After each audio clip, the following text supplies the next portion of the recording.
Naomi's grief lives in ink, spilled weekly beside her husband's grave. But when a letter escapes on the wind and lands at the feet of a stranger, her quiet ritual sparks a connection that could change everything. Before we get into the story, comment below where in the world you are watching from today. Layla Monroe stared at her laptop screen, the clock in the corner showing 2:17 a.m. Her eyes burned, but she couldn't stop now. This job application had to be perfect. After 6 months of rejections, her bank account was nearly empty, and her landlord was getting impatient. Just a few more tweaks, she mumbled, adjusting the spacing on her resume for the 10th time. The position at Davenport & Keene wasn't just any job, it was the job. Personal assistant to the executive team at one of New York's most prestigious design tech firms. The salary alone would change everything. Layla took a sip of cold coffee and grimaced. Her tiny studio apartment was cluttered with sketches of clothing designs she'd dreamed of creating someday. Fashion had always been her passion, but dreams didn't pay the rent. She clicked through to her email, attaching what she thought was her polished resume. Her eyes were so heavy she could barely focus on the screen. Subject line, she reminded herself. Make it stand out, she typed. A little about me, Layla Monroe for executive assistant position, and hit send before she could second-guess herself. Relief washed over her as she closed her laptop. Finally, she could sleep. Tomorrow she'd start hoping. Rowan Keene arrived at his office at 6:30 a.m., as he did every morning. At 31, he was already a success story, co-founder and CEO of Davenport & Keene, a company valued at over $200 million. The glass-walled corner office offered a stunning view of Manhattan, but Rowan barely noticed it anymore. He scrolled through emails on his phone while his assistant, Marcus, briefed him on the day's schedule. The design team needs your approval. On the Cooper project by noon, your lunch with the investors is at 1 cray. And HR sent over some candidates for the new executive assistant position. Rowan nodded absently. Tell HR I don't have time to look at resumes, just hire whoever they think is best.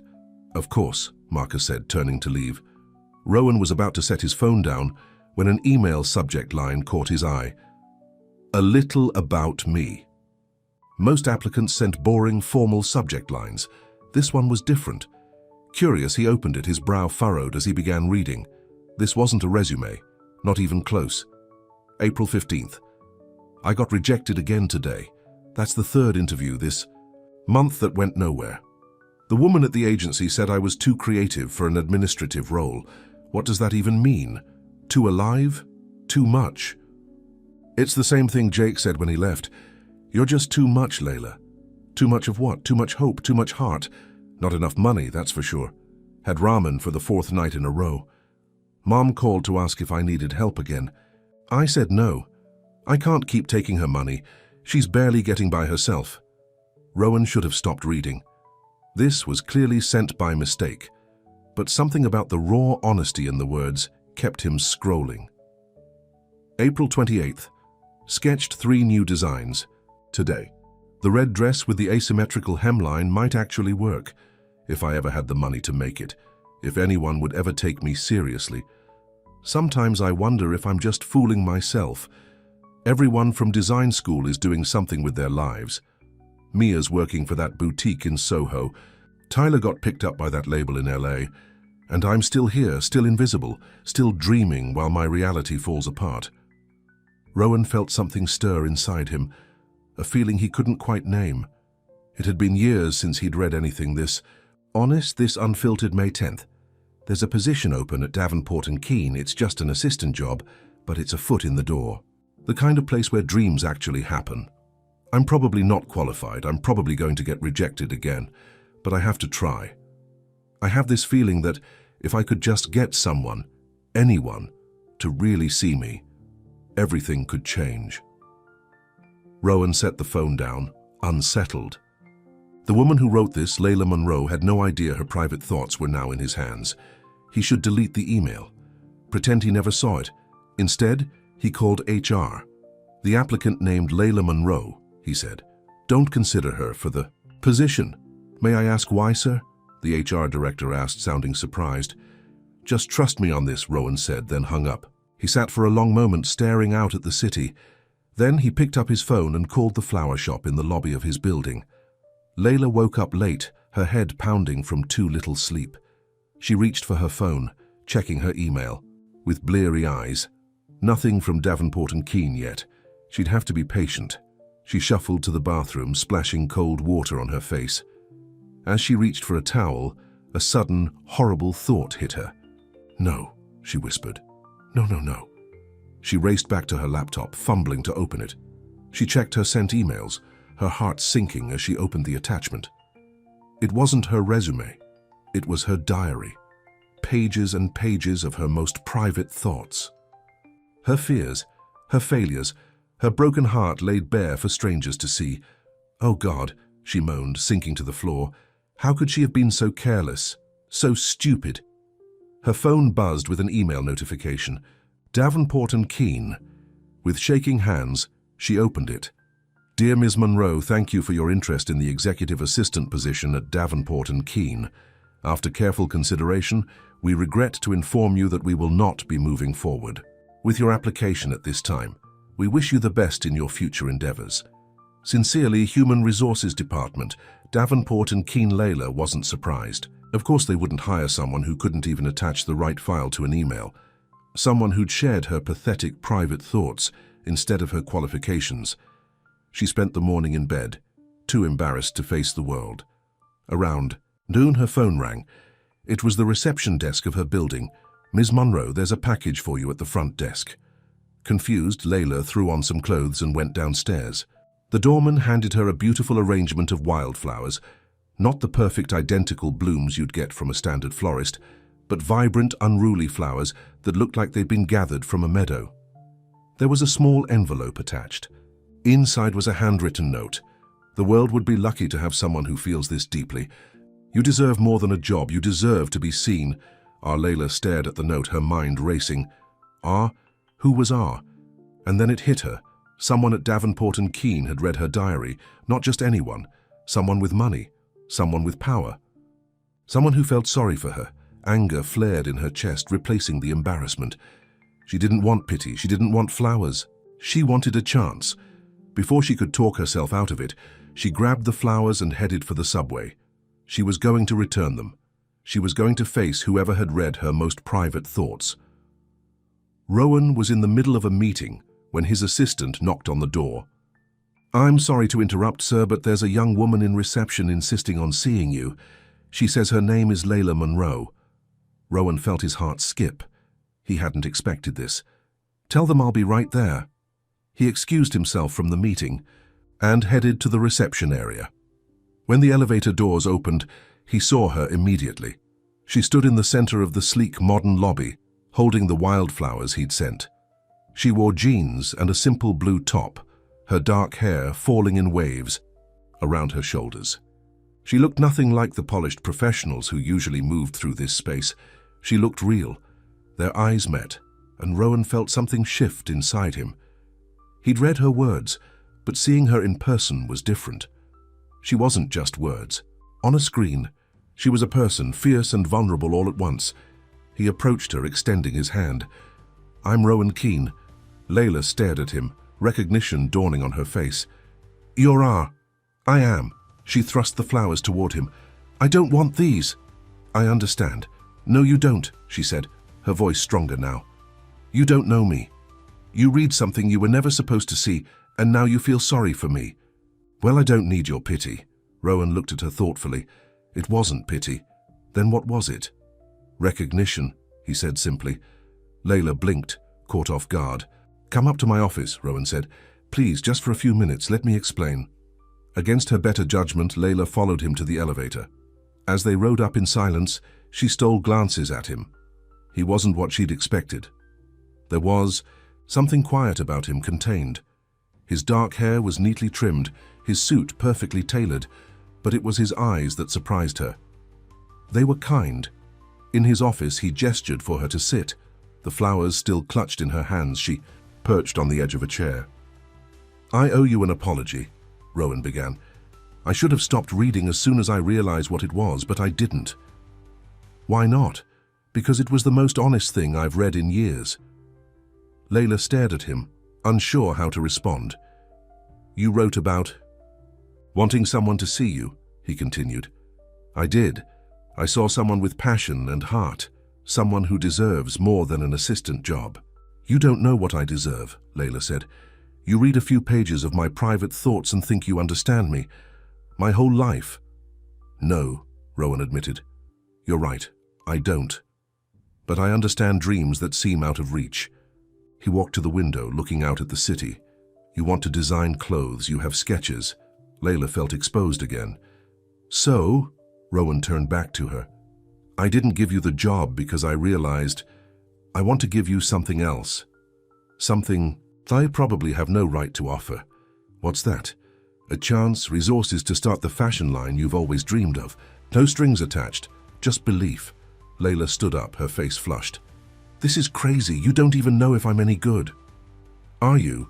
The question caught her off guard. "Yes," she said finally. "I am, but that's not the point. The point is you can't just save me because you read my diary and felt something. That's not how the real world works." "Maybe it should be," Rowan said quietly. Layla shook her head, setting the flowers down on his desk. "I have to go." "Wait," Rowan said. He pulled a business card from his pocket and wrote something on the back. "This is my personal number. If you change your mind, call me. No pressure, just an open door." Layla took the card, not meeting his eyes. "Goodbye, Mr. Keene." As the elevator doors closed behind her, Rowan stood alone in his office, surrounded by the success he'd built and the wildflowers she'd left behind. For the first time in years, he felt something wake up inside him, something that had been sleeping for so long he'd forgotten it was there. Layla couldn't sleep that night. She lay in bed, staring at the ceiling, replaying her conversation with Rowan Keene over and over in her mind. His business card sat on her nightstand, the handwritten phone number taunting her. "This is insane," she muttered, turning onto her side. The man had read her diary, her private thoughts, and now he wanted to help her. It felt like something out of a movie, not real life. In real life, people didn't just offer to make your dreams come true, especially not powerful, handsome CEOs who lived in glass towers. Her phone rang, startling her. It was her mother. "Hi, Mom," Layla said, trying to sound normal. "How did the interview go?" her mother asked, hope evident in her voice. Layla hadn't told her about the diary mishap. "I didn't get it." There was a pause on the other end of the line. "I'm sorry, honey, something will come along soon." "I know." Layla didn't mention the flowers or Rowan's offer. It sounded too crazy to say out loud. "How's the money situation? Do you need me to send anything?" "No, Mom, I'm fine." It was a lie. Her rent was due in a week, and she had barely enough to cover it. After that, she'd have nothing left for food or bills. "Are you sure?" "I got a few extra hours at the store this week." "I'm sure," Layla insisted. "You need that money more than I do."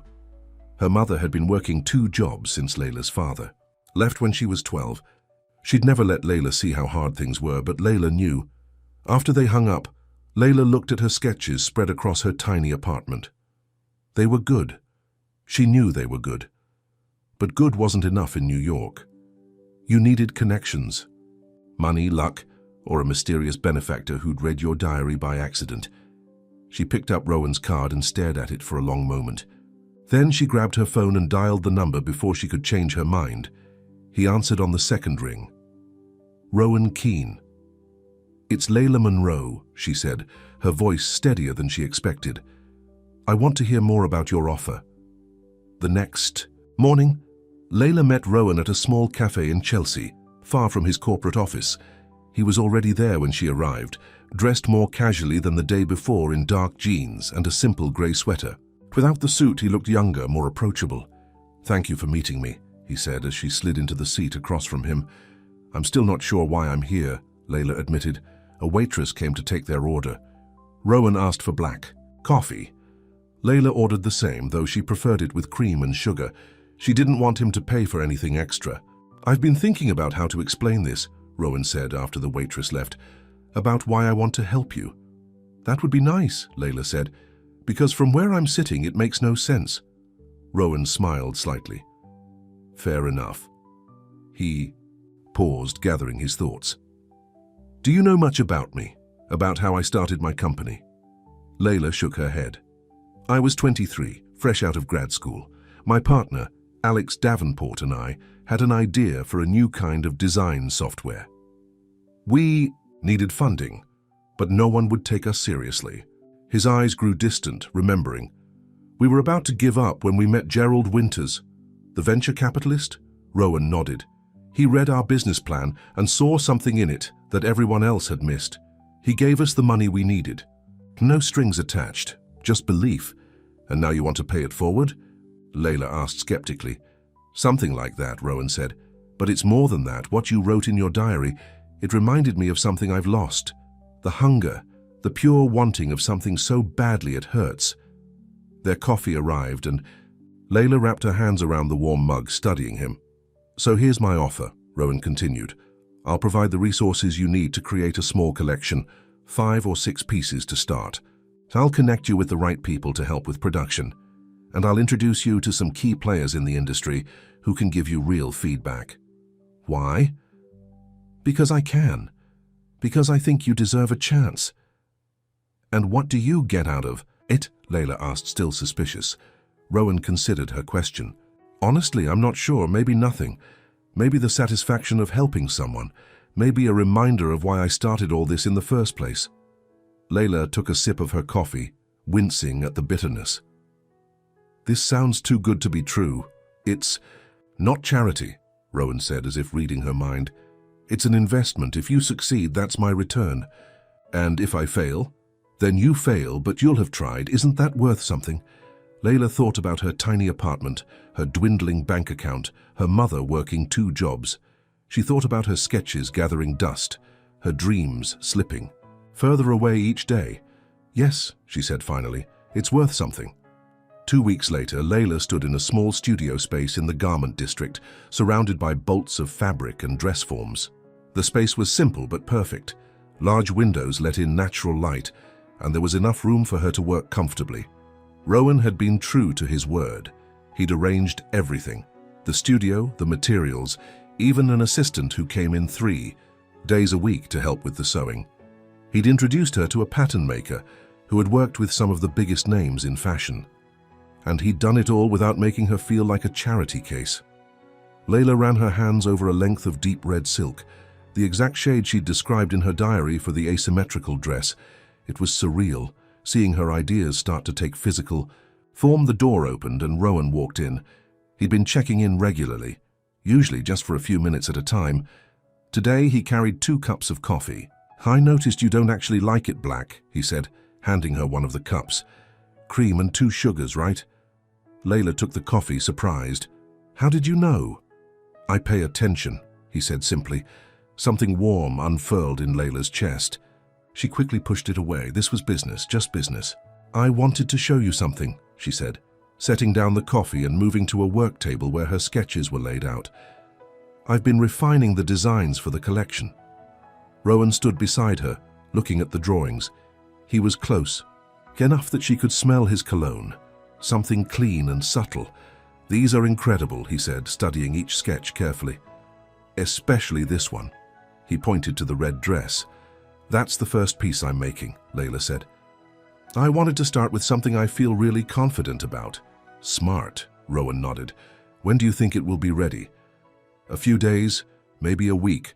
The pattern maker is coming tomorrow to help with the final adjustments. Rowan checked his watch. I have to get back to the office, board meeting. He hesitated, then asked, would you like to have dinner tomorrow night to discuss your progress?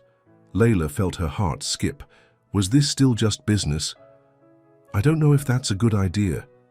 It's just dinner, Rowan said. We can meet somewhere. Public, completely professional. Layla looked at him, at his kind eyes, his careful distance. He'd done nothing to make her uncomfortable, just the opposite. He'd respected her space, her vision. Okay, she said. Dinner. After Rowan left, Layla sat at her work table, sipping the coffee he'd brought, perfectly prepared, just the way she liked it. She tried to ignore the flutter in her stomach when she thought about seeing him tomorrow night. This wasn't a date. It was a business meeting. She couldn't afford to forget that. They met at a small Italian restaurant in the West Village. It was elegant but not flashy, white tablecloths and candles, but no snooty waiters or three-figure entrees. Rowan was already seated when she arrived, looking through emails on his phone. He stood when he saw her, his eyes taking in her simple black dress. It was one of her own designs, made a year ago when she still had access to the equipment at school. "You look beautiful," he said, then quickly added, "That dress is incredible. Did you make it?" Layla nodded, sliding into her seat. "Last year. It's nothing special?" "I disagree," Rowan said. "The cut is unique. The way it drapes, it's subtle but distinctive." Layla felt herself blush.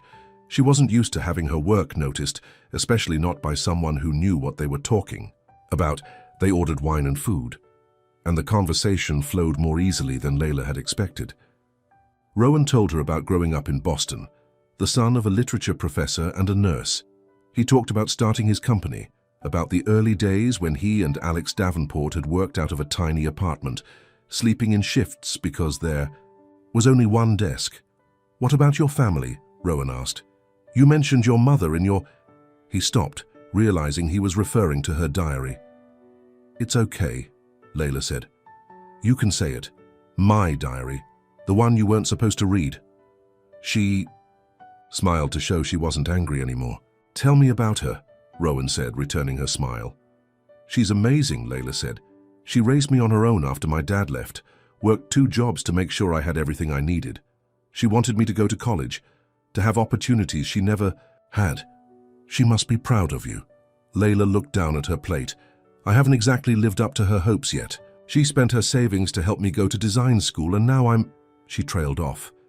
"Now you're starting your own line," Rowan finished for her, "with a studio in the garment district. Thanks to you." "No," Rowan shook his head. "Thanks to your talent. I'm just providing the tools. You're doing the work." Their eyes met across the table, and something passed between them, a moment of connection that went beyond mentor and protege, beyond business. "Why did you really help me, Rowan?" Layla asked softly. Rowan was quiet for a long moment. "The truth?" Layla nodded. "I read what you wrote about feeling invisible, about watching everyone else get ahead while you were stuck. And it hit me that I've become one of those people, the ones who don't see. I've spent years building this company, making money, chasing success, but I stopped seeing people as anything other than assets or obstacles." He paused. "Then I read your words, and I saw you, really saw you, and I realized how much I've been missing." Layla felt her breath catch. No one had ever spoken to her like this, with such honesty, such vulnerability. "So you're saying I'm like a charity case for your soul?" she asked, but there was no bite in her words. Rowan laughed. "Maybe we're helping each other." After dinner, he walked her to the subway. The night was cool, and Layla wrapped her arms around herself, wishing she'd brought a jacket. Without a word, Rowan took off his suit jacket and placed it over her shoulders. The warmth of his body still lingered in the fabric. "Thank you," she said. "For dinner, for everything." "You don't have to keep thanking me," Rowan said. "This isn't charity, remember?" "Then what is it?" Rowan looked at her, his eyes serious in the glow of the streetlight. "I'm not sure yet, but I'd like to find out." He leaned in slowly, giving her time to pull away. But Layla didn't move. His lips met hers, soft and questioning. The kiss was brief, just a gentle pressure, but it sent a shock through Layla's entire body. When they broke apart, Layla saw uncertainty in Rowan's eyes. "I shouldn't have done that," he said. "I promised this would be professional." "I think we passed professional about 10 minutes into dinner," Layla said, trying to sound lighter than she felt. "I should go," Rowan said. "Early meeting tomorrow." Layla nodded, not trusting herself to speak. She handed him back his jacket. "Good night, Layla," he said, his voice low. "Good night, Rowan." As she watched him walk away, Layla felt a mix of emotions she couldn't quite sort out. Excitement, fear, hope, and something else, something that felt dangerously like falling. The red dress took shape over the next few days. Layla worked tirelessly, pouring all her confusion and excitement into every stitch. The pattern maker helped with the technical aspects, but the vision was all Layla's. She didn't hear from Rowan. No calls, no texts, No surprise visits to the studio, just silence. Had she imagined the connection between them? Had the kiss been a mistake he now regretted? On the 5th day, the dress was finally ready. Layla stood back, looking at it on the dress form.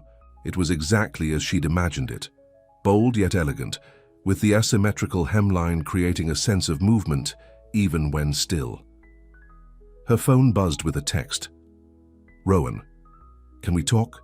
Coffee at the studio in an hour?" Layla's heart raced. "Yes," she replied. When he arrived, his face was serious. He looked tired, like he hadn't been sleeping well. "The dress is finished," Layla said, gesturing to it, trying to keep things normal. Rowan barely glanced at it. "Layla, I need to apologize." "For what?" "For kissing you. For crossing a line. This arrangement was supposed to be about your career." "Not He trailed off. "Not what?" Layla asked, a hard edge creeping into her voice. "Not feelings," Rowan said. "Not complications." "I see." Layla turned away, fighting the sting of rejection. "So you're having second thoughts about helping me?" "No," Rowan said quickly. "God, no, that's not what this is about. He ran a hand through his hair, frustrated. "I don't want you to feel obligated in any way. I don't want you to think that my help comes with expectations." Layla turned to face him. "Did it feel like I was kissing you out of obligation?" Rowan looked at her, his expression unreadable. "I don't know. That's the problem. I don't know what any of this is." "Neither do I," Layla admitted. "But I do know that I don't kiss people I don't want to kiss, and I don't accept help from people I don't trust." They stood in silence, the red dress between them like a third presence in the room. "I'm scared," Rowan finally said, his voice barely above a whisper. "Of what? Of how fast this is happening? Of how much I think about you? Of messing this up?" He gestured to the dress, the studio. "I don't want to ruin your chance." Layla moved closer to him. "You won't." "How do you know?" "Because I won't let you," she said simply. "This is my dream, Rowan. I'm grateful for your help, but I'm not giving up control, not of my career and not of my feelings." Rowan looked at her with something like wonder. "You're extraordinary, you know that?" "No," Layla shook her head, "I'm just real. Maybe that's what you're not used to." Rowan stepped forward, closing the distance between them. "Can I kiss you again? Not out of obligation or confusion or anything else, just because I want to." Instead of answering, Layla reached up and pulled him down to her.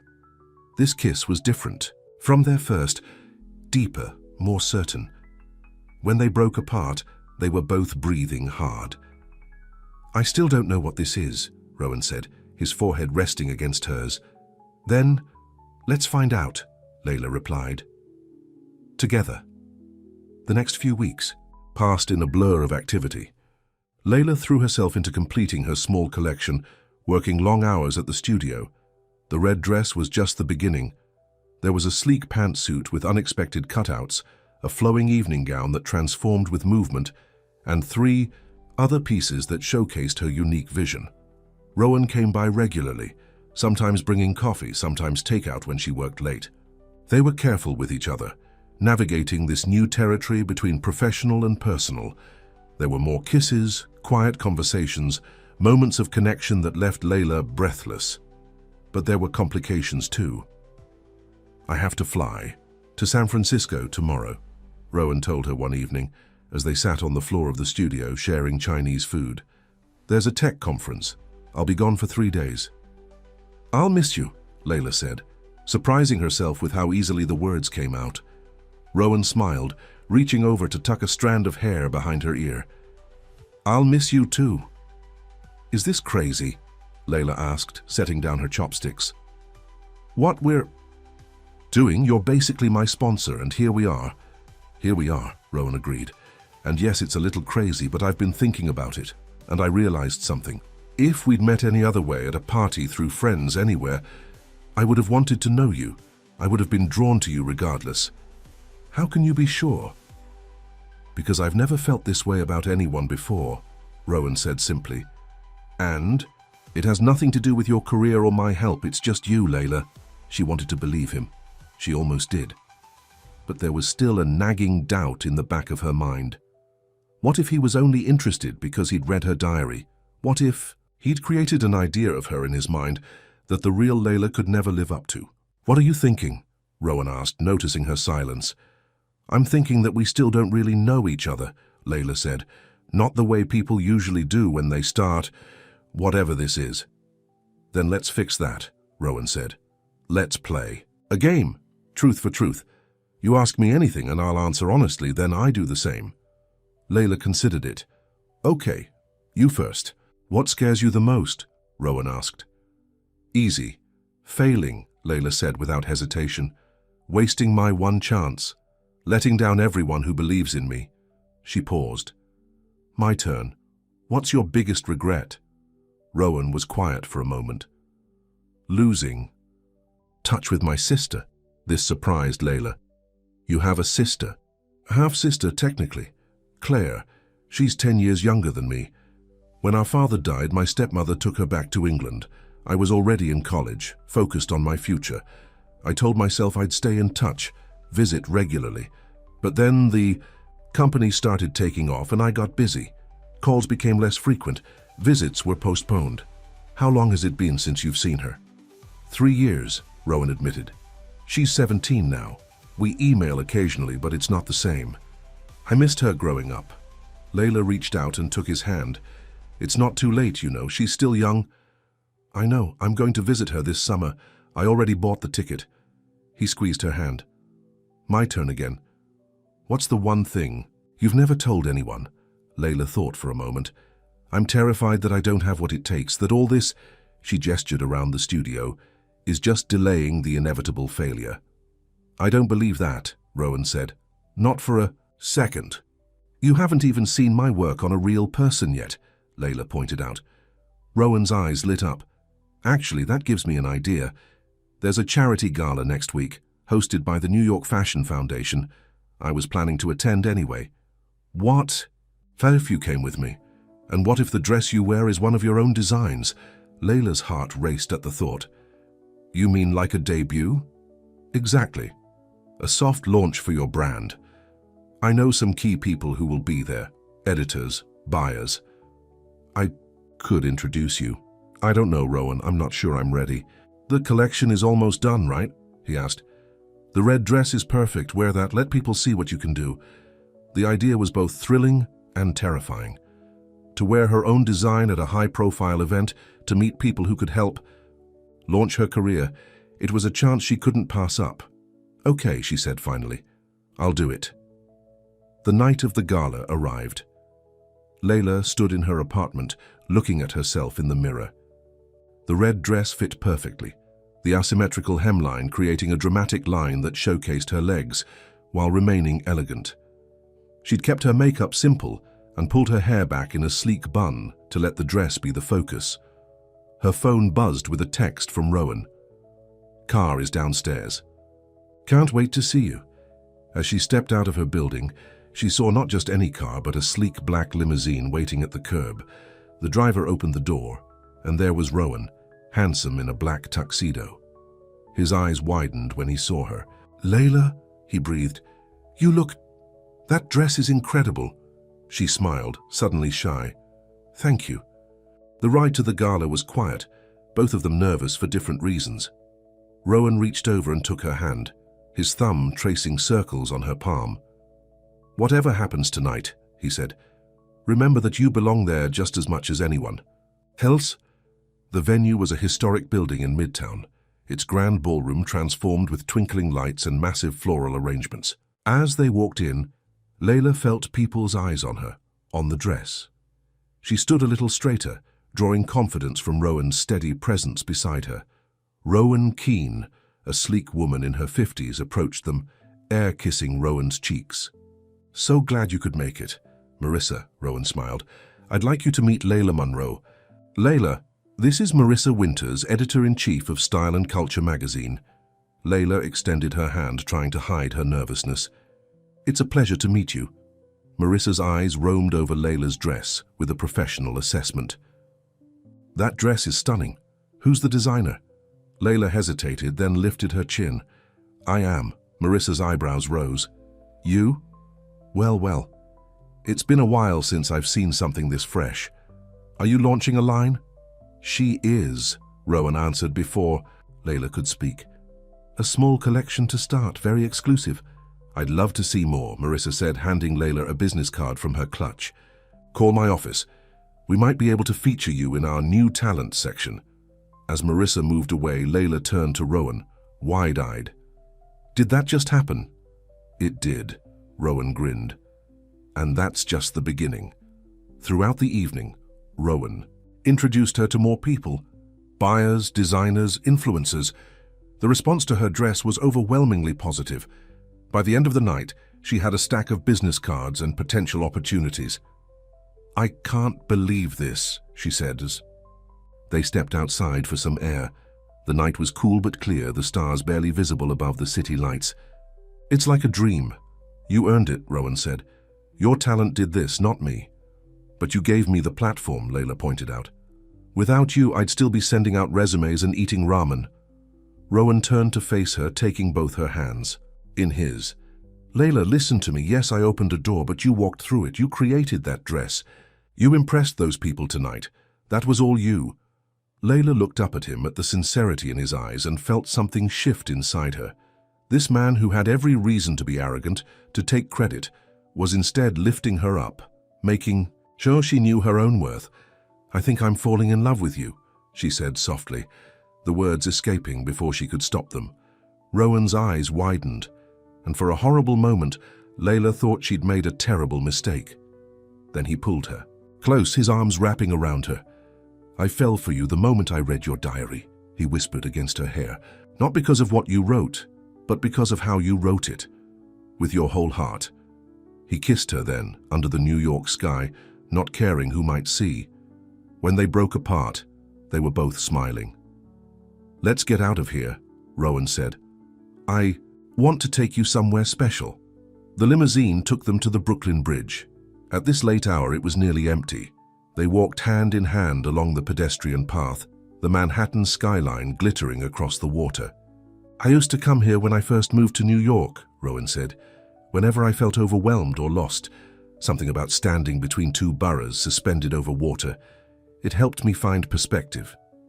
It's beautiful, Layla said, leaning against the railing. Not as beautiful as you, Rowan said, then laughed at himself. That was cheesy, wasn't it? A little, Layla smiled, but I liked it anyway. They stood in comfortable silence for a while, watching the few cars that passed below them, the lights of boats on the water. Tonight changed everything, Layla said finally. I have real opportunities now. People want to see my work, feature it, maybe even buy it. Are you ready for that? Layla nodded. I think I am. But it means I need to focus on the collection, finish the pieces, prepare for meetings. Of course, Rowan said. You should take all the time you need. What about us? Layla asked, turning to face him. Where do we go from here? Wherever you want, Rowan said. I'm not going anywhere, Layla, unless you want me to. I don't, she said quickly. But I'm worried about mixing business and personal, about what people will say. What people? The industry. They'll think I only got these opportunities because I'm sleeping with you, Rowan frowned. Are you sleeping with me, I mean? No, Layla said. Not yet. Then they'd be wrong, wouldn't they? Rowan stepped closer. Listen to me. People will always talk. They'll always try to diminish your accomplishments. But we know the truth. Your talent got you here. And what's between us? That's separate. That's ours. Layla wanted to believe him. But the world didn't work that way, especially not the fashion world, where connections and perceptions were everything. I think, she said slowly, that we need to be careful, at least for now. Until my collection launches properly. Rowan studied her face. You want to keep us a secret? Not a secret, just private. For a little while. She could see he was disappointed, but he nodded. If that's what you need, that's what we'll do. Thank you for understanding. I'd wait for you, Layla Monroe, Rowan said softly. However long it takes. They walked back, to the car, hands linked, both lost in thought. The night had been a triumph for Layla's career. But as the city passed by outside the limousine windows, she couldn't help wondering if she was making a mistake by holding Rowan at arm's length. The weeks that followed were the busiest of Layla's life. She finished the collection, had professional photos taken, and met with potential buyers and press. The article in Style and Culture magazine was scheduled for the next issue, featuring Layla as an emerging designer to watch. Rowan kept his distance publicly, as she'd asked. He still came by the studio, still called and texted, but they were careful not to be seen together at industry events. When Layla had meetings with people Rowan knew, he made sure he wasn't there, letting her forge her own connections. It was what she'd wanted. So why did it feel so wrong? One rainy afternoon, Layla was working late at the studio when her phone rang. It was her mother. "Mom, I was just thinking about you. I have so much to tell you." "Layla," her mother's voice was strained. "I need to talk to you." Layla sat down, immediately concerned. "What's wrong?" "I've been having some tests done for the headaches I told you about." Layla's grip tightened on the phone. "And?" "They found something. A tumor. They don't know yet if it's—" Her mother's voice broke. "Mom," Layla whispered, her heart pounding. "I'm coming home. Right now." "No, honey. You don't have to." "Yes, I do. I'll be on the next flight to Chicago." After hanging up, Layla sat frozen, the world suddenly tilted on its axis.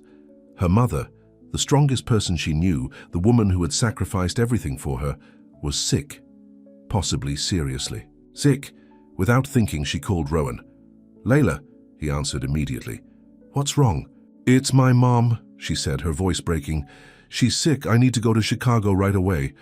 "I'll be there in 20 minutes, Rowan said without hesitation. "Pack what you need." True to his word, Rowan arrived at the studio exactly 20 minutes later. One look at Layla's face told him everything he needed to know. He pulled her into his arms, holding her as she finally let the tears come. "I've got you," he murmured into her hair. "I've got you." When she could speak again, Layla pulled back, wiping her eyes. "I need to book a flight." "Already done," Rowan said. "My car is downstairs. We'll go to your apartment so you can pack, then straight to the airport. The flight leaves in 3 hours. "We?" Layla asked. "Unless you'd rather go alone," Rowan said. "But I thought you might want someone with you." Layla felt a fresh wave of tears. "You would do that, just drop everything." "For you?" Rowan's eyes were serious. "In a heartbeat." In that moment, Layla realized how much she'd been holding back, how afraid she'd been to fully trust what was happening between them. But here he was, steady and sure when she needed him most. "Thank you," she whispered.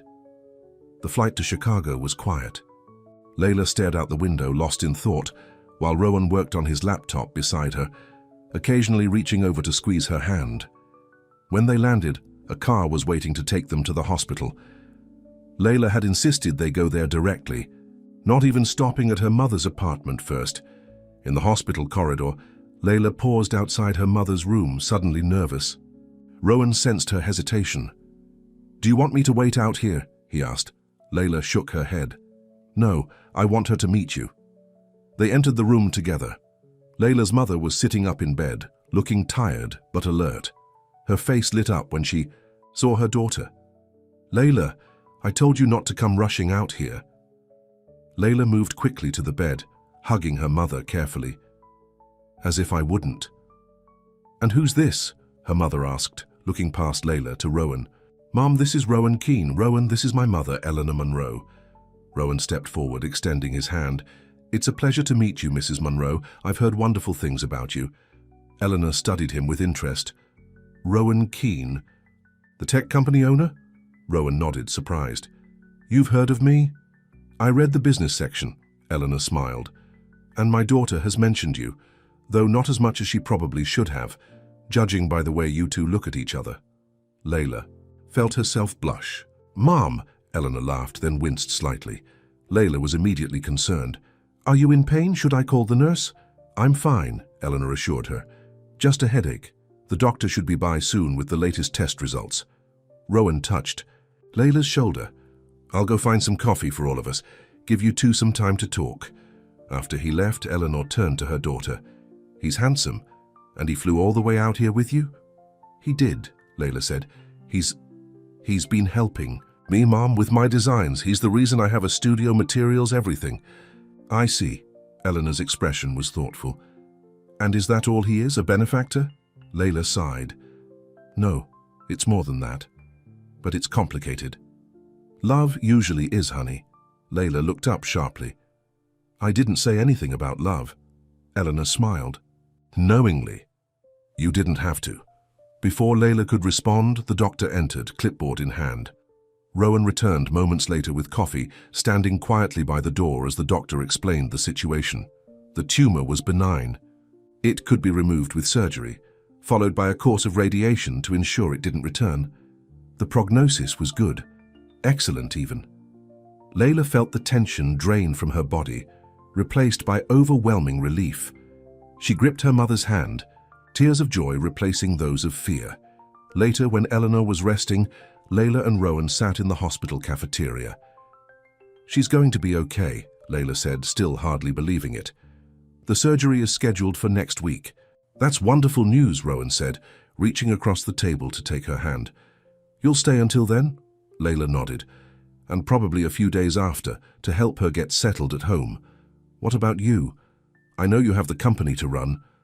I'll fly back tomorrow, Rowan said, but I'll come back for the surgery if that's okay with you. You would do that? Layla. Rowan's voice was gentle. When are you going to understand that I would do anything for you? She looked at him. Really looked at him. This man who had read her diary by accident, who had seen her most private thoughts and hadn't turned away, who had given her a chance when no one else would, who had flown across the country at a moment's notice because she needed him. I love you, she said simply. Rowan's face broke into a smile so bright it nearly took her breath away. I love you too. I think I have from the start. Even though I asked you to keep your distance, even though I was afraid of what people would think, even then, Rowan assured her, although I'm hoping that might change now. Layla thought about how small those concerns seemed now, in light of what had almost happened to her mother. Life was too short for fear, too short for holding back.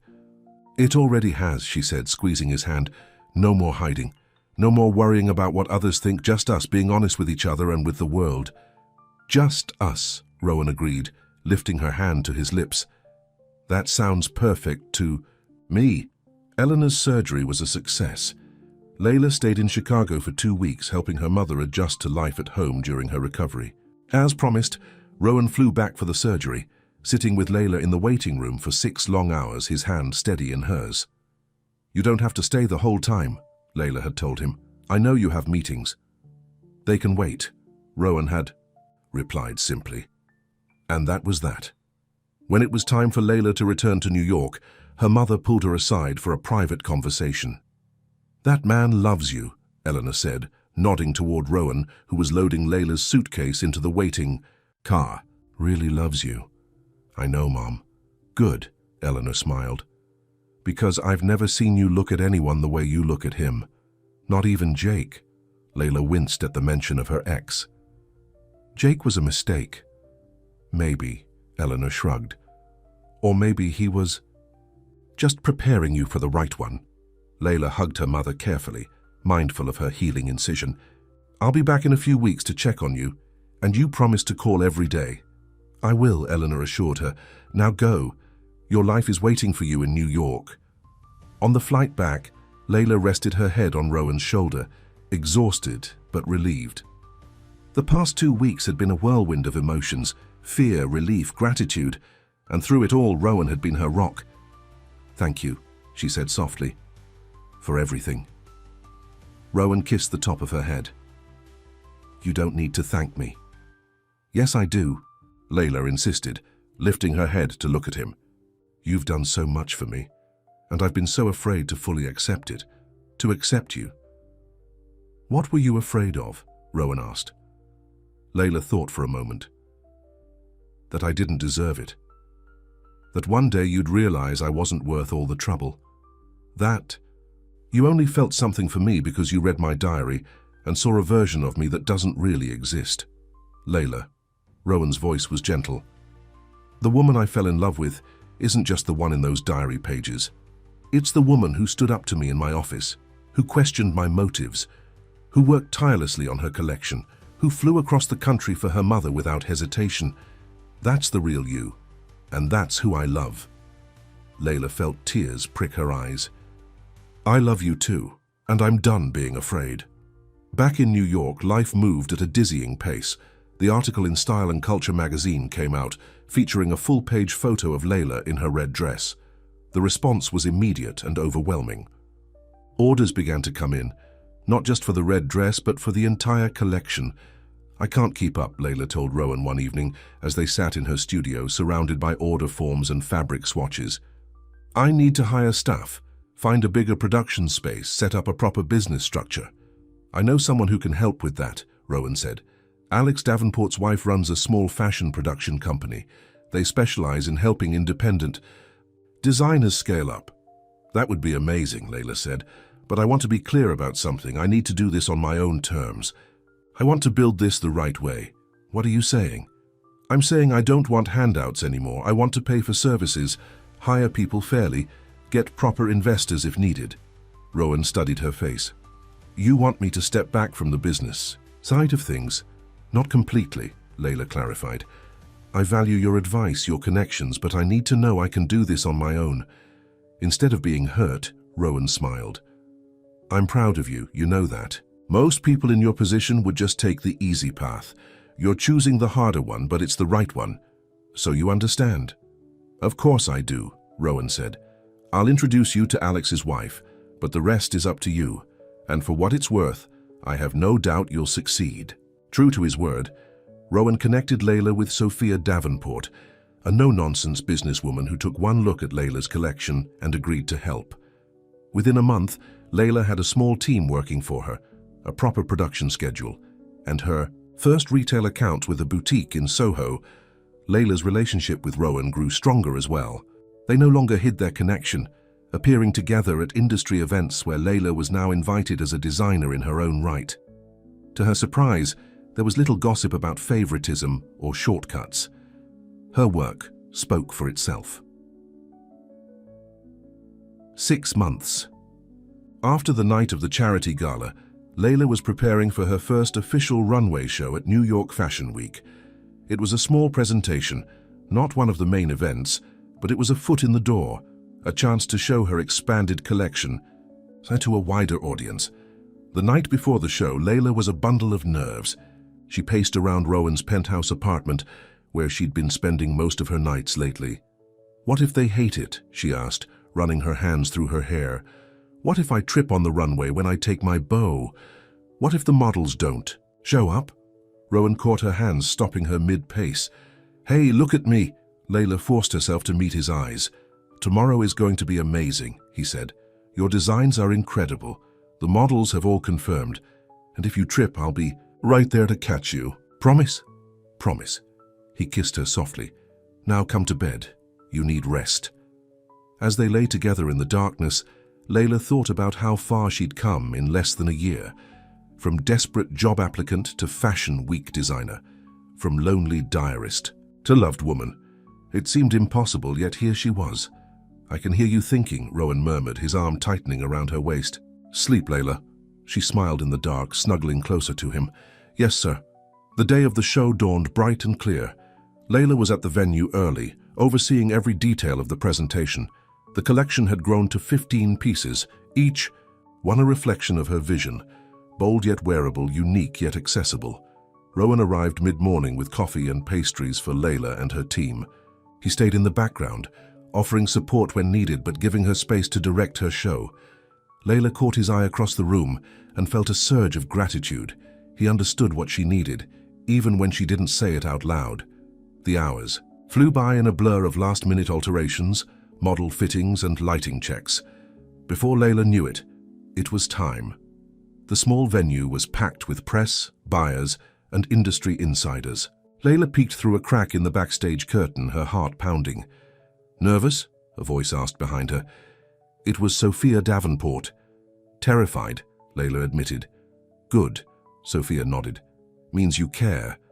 But remember, you've earned this moment. Every stitch, every late night, every decision led you here. Now go show them what you can do." The music started, a pulsing beat that matched Layla's racing heart. One by one, the models walked the runway, showcasing her designs. The red dress, now her signature piece, drew audible reactions from the crowd. Layla watched from backstage, hardly daring to breathe. When the last model made her final walk, it was time for Layla's bow. She stepped onto the runway, blinking in the bright lights. For a moment, she felt frozen. Then she saw Rowan in the front row, his smile encouraging, his eyes filled with pride. She walked to the end of the runway, took her bow, and felt the applause wash over her. It wasn't just polite clapping, it was enthusiastic, genuine. As she turned to go backstage, she caught Marissa Winters, the magazine editor, nodding approvingly. Backstage was chaos, congratulations, hugs, press wanting interviews. Layla moved through it all in a daze, answering questions, accepting compliments, and then suddenly Rowan was there, pulling her into a quiet corner. "You did it," he said, his voice thick with emotion. "You were amazing." "We did it," Layla corrected him. "I wouldn't be here without you." "No," Rowan shook his head. "This was all you, Layla. I just gave you the space to become who you already were." He reached into his pocket and pulled out a small velvet box. Layla's eyes widened. "Rowan, don't worry," he said quickly. "It's not a ring, not yet, that's coming, but I know you need time." He opened the box. Inside was a key. "What's this?" Layla asked. "A key to a space in the garment district," Rowan explained. "Twice the size of your current studio. It's yours, not a gift, but a proper lease in your name. I just helped secure it before someone else could grab it." Layla took the key, turning it over in her hand. "Thank you, this is perfect." "There's something else," Rowan said, looking suddenly nervous. "A question." "What is it?" "Move in with me," he said. "Not because it's convenient or because you're at my place most nights anyway, but because I want to build a life with you, Layla. I want to wake up with you every morning and go to sleep with you every night. I want us to be a team in everything." Layla felt tears in her eyes. This man, who could have anyone, wanted her. The real her, flaws and all? "Yes," she said. "Yes, I'll move in with you." Rowan pulled her close, kissing her deeply. When they broke apart, they were both grinning. "We should get back," Layla said, gesturing to the crowd still mingling outside. "People will be looking for me." "One more minute," Rowan said, holding her hands. "I have something I need to tell you." "What is it?" "I've been thinking a lot about that day, the day you sent your diary instead of your resume. Most people would call it a mistake, but I think it was fate." Layla smiled. "Maybe it was. Either way, I'm glad it happened." "Me too," Rowan said, "because now I know the real you, not just the polished version people show in interviews or on resumes. The real, raw, beautiful you. And you still love me," Layla marveled. "I love you because of it," Rowan corrected.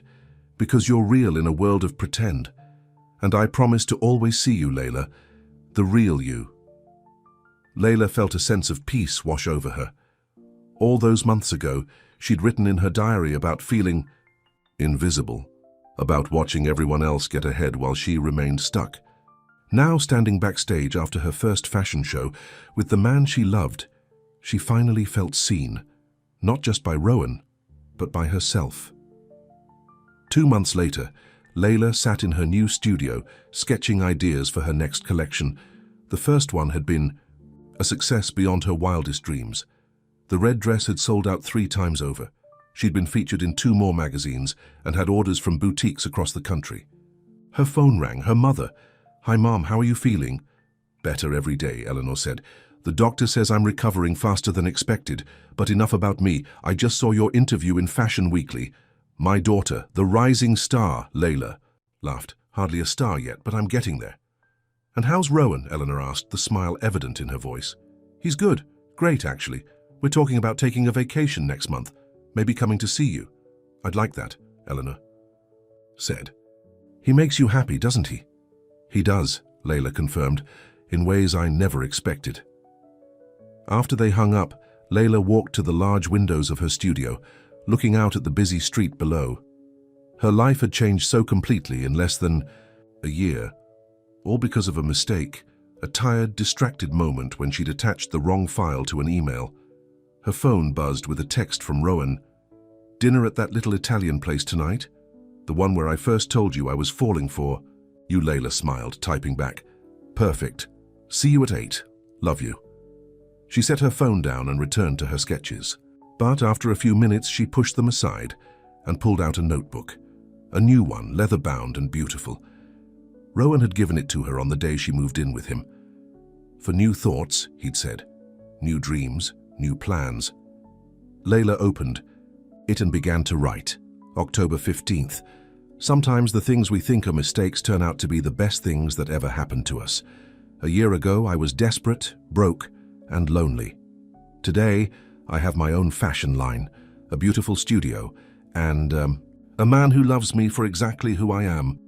Not because I'm perfect, but because I'm real. I used to think success meant hiding the messy parts of myself. Now I know that those messy parts, the doubts, the fears, the raw ambition, are what make me who I am. They're what make my designs unique. They're what drew Rowan to me in the first place. I'm not afraid anymore, not of failing, not of being seen, not of loving with my whole heart. Because the right people, the ones who truly matter, will love you not despite your vulnerabilities, but because of them." Today, I'm starting work on my second collection, and this time, I'm not holding anything back. This time, I know exactly who I am and what I want to say with my designs. This time, I'm writing my own story, and it's only just beginning. Layla closed the notebook, a sense of contentment washing over her. She glanced at the clock, still hours before her dinner with Rowan. Time enough to finish her sketches, to bring more of her vision to life. As she picked up her pencil again, she thought about the notebook and smiled. Maybe someday she'd let Rowan read it. This time on purpose. Rowan stood outside the restaurant waiting for Layla. When he spotted her walking down the street, his heart still skipped a beat, just as it had the first time he saw her in the lobby of his building, clutching those wildflowers. "Hi," she said, reaching up to kiss him. "Hi yourself," he smiled. "Good day?" "The best," Layla said. "I finished the sketches for the new collection, and I have something for you." She reached into her bag and pulled out a small package wrapped in simple brown paper. "What's this?" Rowan asked, taking it from her. "Open it later," Layla said, "when you're alone." Curious, Rowan slipped the package into his jacket pocket. They went inside for dinner, talking and laughing over pasta and wine. Layla told him about her mother's progress, about the new designs she was working on. Rowan shared news about his company, about the plans for expansion. It was an ordinary evening in many ways, just two people sharing a meal, sharing their lives. But to Layla, it felt like a miracle. That she could be here, happy and successful, with a man who knew her deepest thoughts and loved her anyway. Later that night, after Layla had fallen asleep, Rowan remembered the package. He slipped out of bed and retrieved it from his jacket, taking it to the living room to open it. Inside was a notebook, the one he'd given her when she moved in. Attached was a small note. "This time I wrote something meant for you to read." Rowan opened the notebook, his heart full as he began to read Layla's words, her hopes, her dreams, her love for him written on every page. Not by accident this time, but by choice. When he finished reading, he returned to the bedroom looking at Layla sleeping peacefully. He thought about the strange twist of fate that had brought them together. A wrong attachment on an email, a moment of curiosity that led him to read something he shouldn't have. Gently, so as not to wake her, he slipped back into bed beside her. Layla stirred slightly, instinctively moving closer to him in her sleep. Rowan wrapped his arm around her, holding her close. "Thank you," he whispered into the darkness. "For what?" Layla murmured, half asleep. "For letting me see you," Rowan said softly. "The real you." Layla smiled drowsily. "Always," she promised before drifting back to sleep. Rowan lay awake a while longer, thinking about second chances and happy accidents, about how sometimes the things we aren't supposed to see are exactly the things we need most in our lives. He closed his eyes, holding the woman he loved, feeling more content than he'd ever thought possible. Some mistakes, it turned out, were the best things that could ever happen to you. The end.